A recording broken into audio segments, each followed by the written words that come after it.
যেই আবিষ্কারের মাধ্যমে, যে বিজ্ঞানের মাধ্যমে আমি মানুষের কল্যাণ সাধন করতে পারবো, প্রকৃতপক্ষে সে বিজ্ঞান আল্লাহ প্রদত্ত বিজ্ঞান। ওয়াল্লামা আদম আল আসমা কুল্লাহা, আল্লাহ পাক সমস্ত ফেরেশতাদের সামনে মানুষকে বিজ্ঞান শিক্ষা দিয়েছেন, মানুষকে জানিয়ে দিয়েছেন প্রত্যেকটা বিষয়ের নাম। ফেরেশতারা কোনো বস্তুর নাম জানতো না, মানুষ প্রথম ফেরেশতাদের সামনে, আল্লাহর সামনে এক একটা বিষয়ের নাম জানতে পেরেছে। ইলম মানুষের মধ্যে ছিল, রুহানি ইলম বলি, ঈমানের ইলম বলি, আর বস্তুবাদী ইলম বলি, যত রকমের জ্ঞান বিজ্ঞান সব কিছু আল্লাহ পাক মানুষকে দিয়েছেন। আমাদের বর্তমান প্রচলিত শিক্ষা অবস্থায় একটা মিথ্যাচার, ভুয়া বানোয়াট ধারণা আমাদেরকে দেওয়া হয়েছে যে বিজ্ঞান ইউরোপ থেকে এসেছে। আর ইউরোপ কোত্থেকে আসছে? ইউরোপের জন্ম কয় বছর? বর্তমান আমেরিকা, ইউরোপ, ব্রিটেন, কয়শো বছর এদের বয়স? এদের বিজ্ঞান চর্চার বয়স কত? কথা ঠিক কিনা? যারা আজকে গর্ব করে আমরা পাশ্চাত্যের শিক্ষায় শিক্ষিত হতে চাই, পাশ্চাত্যের জ্ঞানে জ্ঞানী হতে চাই, পাশ্চাত্যের আদলে নিজেদেরকে আমরা স্মার্ট মনে করি, যে পাশ্চাত্যকে আমরা অনুসরণ করে থাকি, সেই পাশ্চাত্য জগতের ইউরোপ, আমেরিকার জ্ঞান বিজ্ঞান চর্চার বয়স কত, জন্ম কত তাদের? এইসব প্রশ্ন এখন জরুরি হয়ে পড়েছে। কারণ এমন একটা ভাব তৈরি হয়েছে যে আধুনিক ইনস্টিটিউশনে পড়লে, আধুনিক শিক্ষায় শিক্ষিত হলে তারা মানুষ, আর আধুনিক স্কুল কলেজ বিশ্ববিদ্যালয়ে না পড়লে তারা মানুষ না। অথচ এই মানুষত্বের যে পরিচয়, এই পরিচয়ের মূল যে বিষয়, আমি দুনিয়ার এটা নিয়ে গবেষণা করব, ওটা করব, এটা করব, এটা আবিষ্কার করব, ওটা আবিষ্কার করব, আমি যদি নিজেকে আবিষ্কার করতে না পারি যে আমি কে, আমি কোত্থেকে এসেছি, আমি আবার কোথায় ফিরে যাব, মানুষ যদি নিজেকে নিজে আবিষ্কার করতে না পারে, ইনসান যদি নিজেকে নিজে আবিষ্কার করতে না পারে, নিজেকে নিজে না বুঝতে পারে, নিজেকে নিজে না চিনতে পারে, সে মানুষ চন্দ্র অভিযান চালালো কোনো কিছু আসা যায় না, মঙ্গল গ্রহ গেল কিচ্ছু আসা যায় না। মঙ্গল গ্রহ তো লক্ষ গ্রহ আছে, তুই কয়টা গ্রহে যাবি? তুই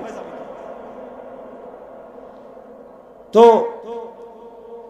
আমি কথা শুরু করেছিলাম যে আল্লাহ পাক সুবহানাহু ওয়া তাআলা সবচেয়ে বেশি নিয়ামত দিয়েছেন আমাদেরকে ইনসান হিসেবে, নিয়ামত দিয়েছেন আমাদেরকে ঈমানের, নিয়ামত দিয়েছেন আমাদেরকে আখেরি নবীর উম্মত হওয়ার, সে নিয়ামত তিনি আমাদেরকে দিয়েছেন। এই নিয়ামত আমরা, এটার কৃতজ্ঞতা আমরা আদায় করব নাকি আমরা অস্বীকার করব নিয়ামত? এই নিয়ামতের কৃতজ্ঞতা আমাদের আদায় করতে হবে, শুকরিয়া আদায় করতে হবে কাজের মাধ্যমে, দায়িত্ব বাস্তবায়ন করার মাধ্যমে। আল্লাহ পাক সুবহানাহু ওয়া তাআলা শুধু আমাদেরকে মানুষ হিসেবে বানান নাই, একেবারে সমস্ত জীবজন্তু থেকে আলাদা যে জিনিসটা মানুষকে আল্লাহ পাক দিয়েছেন সেটা হলো একটা কলব দিয়েছেন আল্লাহ পাক, অন্তর আত্মা দিয়েছেন। অনেকে বলতে চাই আল্লাহ পাক মানুষকে জ্ঞান দিয়েছেন। জ্ঞান গরু ছাগলেরও আছে জ্ঞান, নাকি নাই? হ্যাঁ, গরুর জ্ঞানের চেয়ে আমি মানুষের জ্ঞানটা একটু উন্নত আর কি। গরুকেও চোখ দিয়েছেন আল্লাহ পাক, গরুর চোখের চেয়ে আমার চোখটা একটু উন্নত। গরুরও জিহ্বা আছে, তার চেয়ে আমার জিহ্বা একটু উন্নত, এটাই পার্থক্য। কিন্তু আল্লাহ পাক যে আধ্যাত্মিক শক্তি মানুষকে দিয়েছেন কলবের, এটা আল্লাহ পাক অন্য কোন জন্তুকে আল্লাহ পাক ওইভাবে দেন নাই।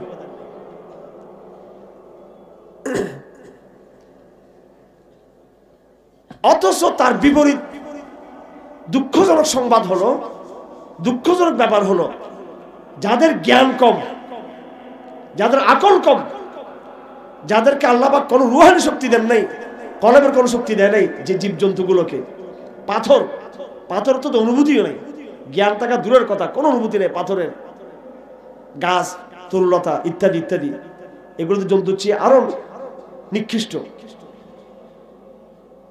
নিয়ামত আল্লাহ পাক যাকে দেয় নাই, আকলের নিয়ামত, বুদ্ধির নিয়ামত, কলবের নিয়ামত, অনুভূতির নিয়ামত, জ্ঞানী হওয়ার নিয়ামত যাদেরকে আল্লাহ পাক দেয় নাই, সেই গাছের মধ্যে একটা গাছ পাবেন না খুঁজে যে গাছ আল্লাহর সাথে কুফরি করে। প্রত্যেকটা গাছের পাতা, প্রত্যেকটা পাতা আল্লাহ জিকির করে। برگ درختان سبز در نظر ہوشیار हर ওয়ারাকে দফতরেস্ত মারিফতে কিরদাগার। আল্লাহকে চেনার জন্য গাছের একটা পাতাই যথেষ্ট, এটা তো অনেক কবিরা বলছেন, আমি সেটা বলতেছি না। আমি বলতেছি প্রত্যেকটা বস্তু কোরআনের ভাষায় আল্লাহ তাসবিহ আদায় করে। কুল্লুন কাদ আলিমা তাসবিহাহু ওয়া সালাতাহু, কুল্লুন কাদ আলিমা সালাতাহু। প্রত্যেক বস্তু, প্রত্যেক জীবজন্তু সালাত আদায় করে, কোরআনের কথা। ওয়ালাকিন লা তাফকাহুন তাসবিহাহুম, কিন্তু তাদের তাসবিহ, তাদের নামাজ তোমরা বুঝতে পারো না। ওয়ালাহু আসলামা মান ফিস সামাওয়াতি ওয়াল আরদ তাওআন ওয়া কারহা। আসমান এবং জমিনে যত গ্রহ উপগ্রহ আছে এবং সেই গ্রহ উপগ্রহ সমূহের মধ্যে যত রকমের বস্তু আছে, আল্লাহ পাক বলেন সবকিছু আল্লাহর প্রতি ঈমান এনেছে। তাওআন ওয়া কারহান, স্বেচ্ছায় এবং অনিচ্ছায় ঈমান আনতে বাধ্য। কোরআন কারীমে আছে, আল্লাহ পাক বলেন তোমরা কি দেখো নাই এই গাছসমূহ যাদেরকে আমি সৃষ্টি করেছি তারা সিজদায় লুটে পড়ে যখন সূর্য যখন পশ্চিমে উদিত হয়, পূর্বে যখন উদিত হয় পশ্চিম দিকে গাছের ছায়া থাকে, সূর্য যখন পশ্চিম দিকে চলে যায় তখন পূর্ব দিকে গাছের ছায়া চলে যায়। আল্লাহ বলেন এটা হচ্ছে গাছের সিজদা, কোরআন শরীফে আছে। আল্লাহ পাক বলে প্রত্যেক বস্তু সিজদা করেন। আর বেয়াদব প্রজন্ম তৈরি হয়েছে, নাস্তিক প্রজন্ম তৈরি হয়েছে শুধু মানুষের মধ্যে। একটা জাতি আছে মুশরিক, কাফের, নাস্তিক, বেঈমান এবং বেয়াদব আল্লাহর সাথে। কথা ঠিক কিনা? একটা গাছ বেয়াদব না আল্লাহর সাথে, একটা গাছ এমন নেই যে গাছ আল্লাহকে চিনে না।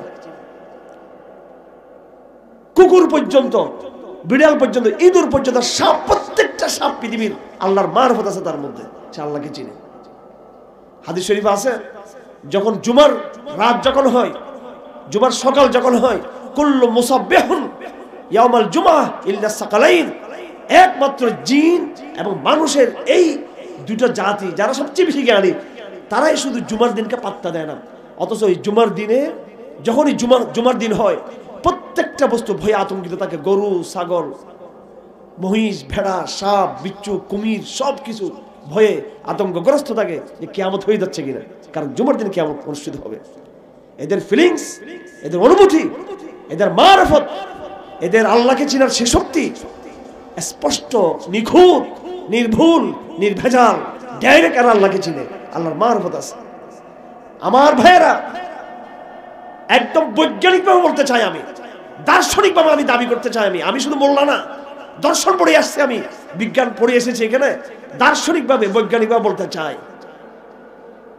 যে মানুষ মুমিন হতে পারে নাই, যে মানুষ আল্লাহকে চিনে নাই, যে মানুষ সে তার রবের সাথে তার আত্মার সম্পর্ক সে মোটামুটি বুঝতে পারে, নামাজ না পড়ুক, কোনো আমল না করুক, কিন্তু আল্লাহর যে পরিচয়, আল্লাহর প্রতি যে তার ভালোবাসা, যদি সেই পরিচয় যদি না থাকে, ওই মানুষ গাধার চেয়ে নিকৃষ্ট, কুকুরের চেয়ে নিকৃষ্ট, বিচ্ছুর চেয়ে নিকৃষ্ট, সাপের চেয়ে নিকৃষ্ট, কুমিরের চেয়ে নিকৃষ্ট, গরুর চেয়ে সে নিকৃষ্ট। কেন? প্রত্যেকটা গরু মুমিন, ইমানদার, প্রত্যেকটা ছাগল ইমানদার, প্রত্যেকটা বিড়াল, ইঁদুর সব ইমানদার, সবাই আল্লাহকে চিনে, কিন্তু সবার ভিতরে আল্লাহর মারফত আছে, স্রষ্টা হিসেবে, খালেক হিসেবে সবাই আল্লাহকে চিনে। কিন্তু মানুষের মধ্যে শুধু একটা শ্রেণী আল্লাহকে চিনল না। এই জন্য মানুষের জন্য জান্নাত, মানুষের জন্য জাহান্নাম, গরুর জন্য জান্নাতও নেই, জাহান্নামও নেই। তার যা পাবে লাভ, লোকসান, ক্ষতি দুনিয়াতে নগদ নগদ। এই গরুর উপর আল্লাহর কোনো অভিমান নাই, এই জন্তুর উপর আল্লাহর কোনো রাগ নাই, গোসা নাই। এদের জন্য আল্লাহ পাক আলাদা করে কোনো জাহান্নাম আল্লাহ পাক তৈরি করে নাই। এই জাহান্নাম মানব জাতির জন্য তৈরি করেছেন, এবং জাহান্নামে দলে দলে মানুষ বেশি যাবে, জান্নাতবাসীর চেয়ে জাহান্নামের মানুষের সংখ্যা বেশি হবে। এই দুনিয়াকে আল্লাহ সৃষ্টি করছে জাহান্নামে বানানোর জন্য মানুষকে। আল্লাহ জানেন, আল্লাহ পাক দুনিয়া সৃষ্টি করে একটা আকল দিয়েছে, একটা বুদ্ধি দিয়েছে, সেই বুদ্ধি দিয়ে আল্লাহকে সে চিনে নাই। যত সে এরোপ্লেন তৈরি করুক, রকেট তৈরি করুক, নিজের জীবন, আরে আমার জীবনকে আমি সমৃদ্ধ করলাম, আমি 500 বছর বাঁচলাম, 1000 বছর বাঁচলাম, 2000 বছর বাঁচলাম, আমি এক অট্টালিকা করতে করতে একেবারে চাঁদ পর্যন্ত আমি লক্ষ লক্ষ তারা বিল্ডিং করলাম, তো আমার তো একটা নেক্সট আছে, আমার তো একটা পরিণতি আছে, আমার তো একটা সময় যেতে হবে আমাকে। প্রতিদিন সূর্য উদিত হয়ে আবার সেটা ডুবে যাচ্ছে, প্রত্যেকটা গাছ বড় হয়ে আবার মরে যাচ্ছে, সেটাকে আমি দেখতেছি না ওখান থেকে? আমার কি শিক্ষা নেওয়া উচিত? আমার সামনে আমি বেড়ে উঠতেছি, বড় হচ্ছি, মারা যাচ্ছে আমার আত্মীয় স্বজন, আর কয়টা আলামত আল্লাহ পাক দেখাবেন? ডানে আল্লাহর আলামত, বামে আল্লাহর আলামত, সামনে আল্লাহর আলামত, উপরে আল্লাহর আলামত, নিচে আল্লাহর আলামত, চতুর্দিকে আল্লাহর লক্ষ লক্ষ হাজার হাজার নিদর্শন, মাইলস্টোন, চিহ্ন দিয়ে আল্লাহ পাক আমাদেরকে রেখেছেন। তাও যদি আমরা আল্লাহকে না চিনি, এত বড় উন্মাদ জাতি, পাগল জাতি, অথর্ব জাতি আর কে হতে পারে? তো এই জন্য এই বর্তমান আধুনিক শিক্ষা ব্যবস্থা, এই জাহেলিয়াতের শিক্ষা ব্যবস্থাকে আমরা মানি না। এই জাহেলিয়াতের শিক্ষা ব্যবস্থা কুফরের শিক্ষা ব্যবস্থা, নাস্তিকতার শিক্ষা ব্যবস্থা। সব সংকটের মূল এই জাহেলিয়াতের শিক্ষা ব্যবস্থা, সব সংকটের মূল। রাজনৈতিক সংকট এই জাহেলিয়াতের শিক্ষার কারণে, নাস্তিকতা এই জাহেলিয়াতের শিক্ষার কারণে। ইসলাম নিয়ে যা কিছু, সমস্ত কিছু, জাতীয়তাবাদের ফিতনা, গণতন্ত্রের ফিতনা, প্রথম বিশ্বযুদ্ধের ফিতনা, দ্বিতীয় বিশ্বযুদ্ধের ফিতনা, মানবতার বিরুদ্ধে যত অপরাধ, যত রকমের সন্ত্রাস ত্রাস, সব কিছু এই আধুনিক শিক্ষা ব্যবস্থার কারণে ধ্বংস করে দিয়েছে মানুষকে। আধুনিক জাহেলিয়াতের শিক্ষা ব্যবস্থা। আগে মানব জাতি এরকম ছিল না, এত নাস্তিক প্রজন্ম আগে ছিল না। আজ থেকে 300 বছর আগে অনেক ধার্মিক ছিল মানুষ। হিন্দুরও ধার্মিক ছিল, খ্রিস্টানরাও ধার্মিক ছিল, বৌদ্ধরাও ধার্মিক ছিল, মুসলমানরাও আরো বেশি ধার্মিক ছিল। কিন্তু যত নাস্তিক তৈরি হয়েছে এই শেষ জামানার মধ্যে, দাজ্জালের আগে আগে প্রায় মানুষ নাস্তিক। মুসলমানরা ঘর ঘর নাস্তিক। কেউ সাহস করে বেয়াদবি করছে, হ্যাঁ, আর ভিতরে ভিতরে অনেকেই বেয়াদবি পোষণ রাখছে আল্লাহ সম্পর্কে, রসুল সম্পর্কে, এবং ম্যাক্সিমাম এর কনফিউজড, সন্দেহ আছে মনের ভিতরে, সে বলতেছে না। হ্যাঁ, ইউরোপে যখন আধুনিক জমানা শুরু হয়, আধুনিক জমানার সূচনা আজ থেকে 200-300 বছর আগে, আর বা 300-350 বছর আগে, 400 বছর আগে, একটা তখন থেকে শুরু করে 150 বছর আগে পর্যন্ত বর্তমানেও আছে। এদেরকে বলে আনকনফার্মিস্ট। কনফার্ম বলা হয়, কনফার্ম, আমরা বলি কনফার্ম। টিকিট কনফার্ম করেন, রিকনফার্ম করেন। কনফার্মিস্ট হলো যারা আল্লাহকে কনফার্মলি আল্লাহকে বিশ্বাস করে, একবার সন্দেহ নেই। জালিয়াল কিতাব লা রাইবা ফিহ, কোনো সন্দেহ নেই। আর আনকনফার্মিস্ট হলো যাদের মধ্যে সন্দেহ আছে। আল্লাহ মনে হয় আছে, মনে হয় আল্লাহ নাই, মনে হয় আল্লাহ আছে, মনে হয় আল্লাহ নাই, মনে হয়। এটা অনেক মুসলমানদের মধ্যে আছে। এটা এই নন কনফার্মিস্ট জাতি প্রথম তৈরি হয়েছিল ইউরোপে, ব্রিটেনে, রাশিয়ায়, ফ্রান্সে, জার্মানিতে তৈরি হয়েছিল। এরপর তারা বাংলাদেশে এসে সাপ্লাই করছে, পাকিস্তানে, সৌদি আরবে, মিশরে, মুসলিম দেশে দেশে সাপ্লাই করছে। ইমানের মধ্যে সন্দেহ, ইমানের মধ্যে সন্দেহ। আল্লাহ পাক সুবহানাহু ওয়া তাআলা বলেন, আলিফ লাম মিম যালিকাল কিতাবু লা রাইবা ফীহি হুদাল লিল মুত্তাকিন আল্লাযীনা ইউমিনুনা বিল গায়ব, আল্লাযীনা ইউমিনুনা বিল গায়ব। আমাদের আলেম ওলামারা কওমি মাদ্রাসায় একটা সাবজেক্ট পড়ায়, মন্তেক। এটার নাম মন্তেক। এটা আমাদের ছেলেরা যে মন্তেকটা এই নিম্ন মাধ্যমিকে পড়ে, এটা কলেজ বিশ্ববিদ্যালয়ে পড়ায়, এগুলো উচ্চ মাধ্যমিকে পড়ায়, এগুলো আরো হাই লেভেলে। কিন্তু ওই হাই লেভেলের পড়াগুলো এখানে অনেক নিচে পড়ানো হয়। এগুলো মন্তেকের একটা সাবজেক্ট। এটা লজিক বিদ্যা বলতে পারেন, যুক্তিবিদ্যা, বিভিন্ন নামে বলা, দর্শন। তো মানুষ কাকে বলে এটা একেবারে, যখন নাবালেগ ছিলাম আমরা, নাবালেগ মুস্তুস কিছু গজায় নাই আমাদের, মুজ গজায় নাই আমাদের, হ্যাঁ, নাবালেগ ছিলাম আমরা, তখন আমাদেরকে কওমি মাদ্রাসায় এই মন্তেক পড়িয়ে বলছে হুজুররা, ইনসানের, মানুষের সংজ্ঞা হলো, ডিফিনিশন অফ দ্য মেন, মানুষের পরিচয় হলো হায়ওয়ানুন নাতিকুন, যেই জীব কথা বলতে পারে, যেই জীব কথা বলতে পারে। তা মানুষ হায়ওয়ানাতে হলে গাদা কি? তো বলছে গাদা হায়ওয়ানুন নাহিকুন। তাহলে এই যে ঘোড়া কি? হায়ওয়ানুন সাহিলুন। একবারে মানে এগুলো আমাদেরকে শিখেছে। হায়ওয়ানে নাতিক এমন জীব যে কথা বলতে পারে। ভারতবর্ষের একজন বড় বিজ্ঞ বৈজ্ঞানিক দার্শনিক, যিনি আশরাফ আলী থানভী রহমতুল্লাহর কাছে বায়াত গ্রহণ করেছেন, উনি সারা জীবন কলেজে, বিশ্ববিদ্যালয়ে তার জীবন কেটেছে। তিনি নাস্তিক ছিলেন, বেঈমান ছিলেন, আল্লাহ নিয়ে তার সন্দেহ ছিল। বিজ্ঞান নিয়ে গবেষণা করতে করতে করতে করতে পরে তিনি অনেক বড় ইমানদার হয়ে গেছেন এবং থানবীর দরবারে গিয়ে তিনি বায়াত হয়েছেন। থানবী বলেছেন রহমতুল্লাহ আলাইহি যে আব্দুল বারী নদভী ने साइंस को मुसलमान बना दिया। আব্দুল বারী নদভী বিজ্ঞানকে এমন মুসলমান বানিয়ে ফেলছে যে আর কোনো ছেলে বিজ্ঞান পড়া নাস্তিক হতে পারবে না। এই বইটা পড়ছি আমি আজকে থেকে 30 বছর আগে, সায়েন্স আর মাযহাব। আল্লাহর নামে কসম, এত বড় দার্শনিক কিতাব না সৌদি আরবে কেউ লিখতে পারছে, না পাকিস্তানে কেউ লিখতে পারছে, না ভারতে কেউ লিখতে পারছে, না বাংলাদেশে কেউ লিখতে পারছে, না লন্ডনে কেউ লিখতে পারছে, না আমেরিকা কেউ লিখতে পারছে। সায়েন্স এন্ড রিলিজন, হ্যাঁ, আব্দুল বারী নদভী। এগুলো একটা কিতাব আমাদের বাজারে পাওয়া যাবে না। হ্যাঁ, এবং বিশ্ববিদ্যালয়ের টিচারদের অহংকার, গর্ব, এদের এই গর্ব অহংকারের গোড়ায় আঘাত করতে চাই আমরা। বিশেষ করে আমি ব্যক্তিগতভাবে চ্যালেঞ্জ দিয়েছি, আলহামদুলিল্লাহ ইনশাআল্লাহ আজিজ, কি আছে আমি একটু দেখে ছাড়বো। এদের কি বিজ্ঞান নামে কি গোড়ার ডিমটা এখানে আছে, বাপরে বাপ, একেবারে কি আবিষ্কার করছে বাংলাদেশে, কি মনো, কি অহংকার। চুয়েট বইয়ের সব আমি চিনি, পুরান হয়ে গেছে মেশিনগুলো ওদের। একবার ইঞ্জিনিয়ার শেষ নাই, ডাক্তারদের শেষ নাই। আরে বাবা হুজুর, আমরা তো একটা শরিয়া সাবজেক্ট বেছে নিয়েছি, ঠিক আছে, সেজন্য আমরা এদিকে আসি। দুই দিকে গেলে একটাও হবে না। তখন শরিয়াতে যারা আসছে, শরিয়ার এক্সপার্ট অফ দ্য শরিয়া, এক্সপার্ট অফ কোরআন। কিন্তু এমন কোন বিজ্ঞানী আপনি বলেন বাংলাদেশের ডাক্তার, ইঞ্জিনিয়ার যারা আজকে ইউরোপের সামনে দাঁড়াতে পারবে গর্বের সাথে যে দেখো নতুন আমরা তথ্য হাজির করছি, তাদের ফর্মুলাতে সবকিছু চলতেছে। এই শিক্ষা ব্যবস্থা নিয়ে খুব আমি গত 2 সপ্তাহ আগে একটা রিপোর্ট দেখেছি যে বাংলাদেশের মেডিকেল এই সায়েন্সকে অলরেডি আন্তর্জাতিক মেডিকেল অ্যাসোসিয়েশন পক্ষ থেকে ওরা এই একদম তালিকার মধ্যে একেবারে শেষে এক্সাম আগামীতে বাদ দেওয়ার পরিকল্পনা করতেছে। আমার ভাইরা করেন না, আমি আপনারা অনেক আলহামদুলিল্লাহ পড়ুয়া ভাইরা আছেন, আমি আপনাদের স্কিল নিয়ে কথা বলতেছি না, আপনাদের নলেজ নিয়ে আমি কথা বলতেছি না, আপনাদের যোগ্যতা, মেধা, প্রতিভা নিয়ে কথা বলতেছি না। নিশ্চয়ই এখানে অনেক মেধা আছেন যারা ইনস্টিটিউটের চেয়ে বড় কিছু হতে পারবেন, কিন্তু যে ব্যবস্থাকে বিশ্বাস করেন, যেই পদ্ধতিকে বিশ্বাস করেন, যেই সিস্টেমটাকে আপনারা মানতেছেন, এই সিস্টেমটা ঠিক না, এটা ভুল, এটা গলত সিস্টেম। এটা আমি সেটা বলতেছি, সিস্টেমের উপর আপত্তি করতেছি। আমি আপনার নলেজ নিয়ে কথা বলতেছি না, আপনার বিদ্যা বুদ্ধি নিয়ে আমি কথা বলতেছি না। এখানে একটা ফরম্যাট তৈরি করা হয়েছে চিন্তার, যেটা আপনাকে নির্দিষ্ট একটা জায়গায় নিয়ে যাবে। এবং বিশেষ করে এখানে ব্যবস্থাপনা এত দুর্বল, এমনি আমরা বাহির থেকে নকল করি। আমাদের বিজ্ঞান বাহিরের নকল, অর্থনীতি বাহিরের নকল, আমাদের সায়েন্স বাহিরের নকল, ইঞ্জিনিয়ারিং বাহিরের নকল, ডাক্তারি বাহিরের নকল। ডাক্তারদের গোমর ফাঁস হয়েছে আমার কাছে করোনার সময় বুঝতে পেরেছি বাংলাদেশে কোন এরকম জেনিয়াস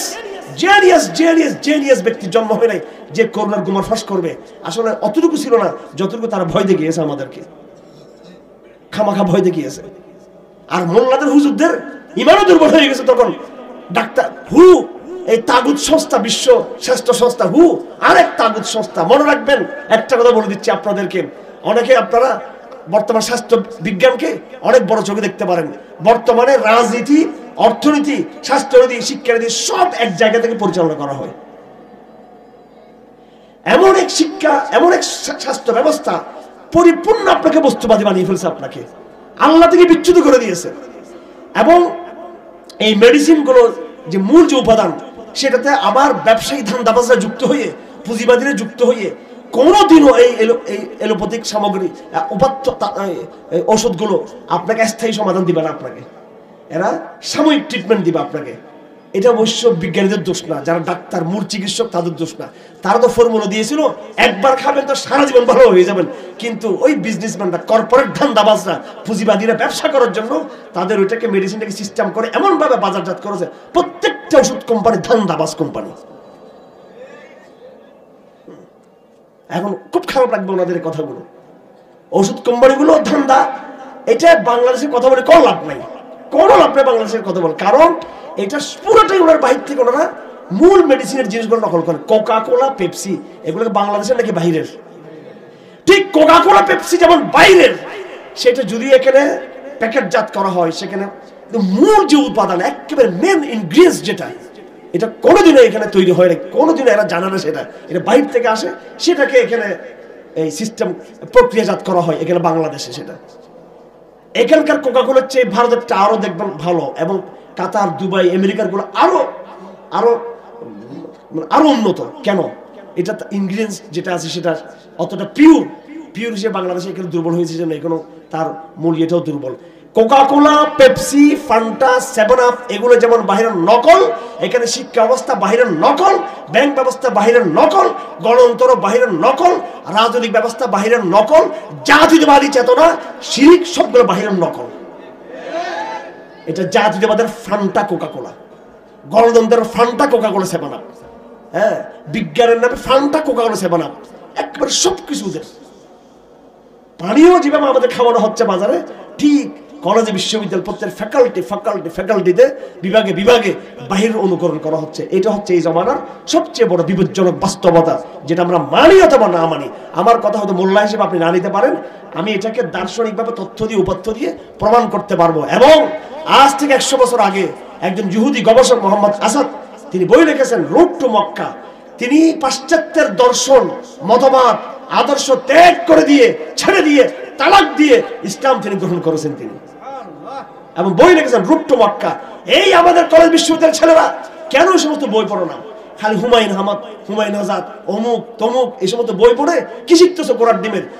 মোহাম্মদ আসাদের মতো একজন বিজ্ঞানী, একজন দার্শনিক আমাকে বাংলাদেশে পেশ করো। জাফর ইকবাল রাখো, জাফর ইকবালের সব বই পুস্তক নিয়ে আসো, আর আমি নাম ধরলাম মোহাম্মদ আসাদের রুট টু মক্কা। চ্যালেঞ্জ দিলাম, রুট টু মক্কা। বাংলাদেশের বিগত 100 বছরে কোন কবি সাহিত্যিক রুট টু মক্কার সমতুল্য বই লিখতে পারছে কিনা? রুট টু মক্কা, ইসলামের দ্য ক্রস রোড এরকম বই লিখছে কিনা? আমাদের শিক্ষিত ভাইয়েরা এগুলো পাত্তা দিবেন কথাগুলো। পাশ্চাত্যের একজন দার্শনিক, পাশ্চাত্যের একজন কবি, পাশ্চাত্যের একজন এইরকম সাহিত্যিক, কেন তিনি এই পাশ্চাত্য মতবাদ ছেড়ে দিলেন, গণতন্ত্র ছেড়ে দিলেন,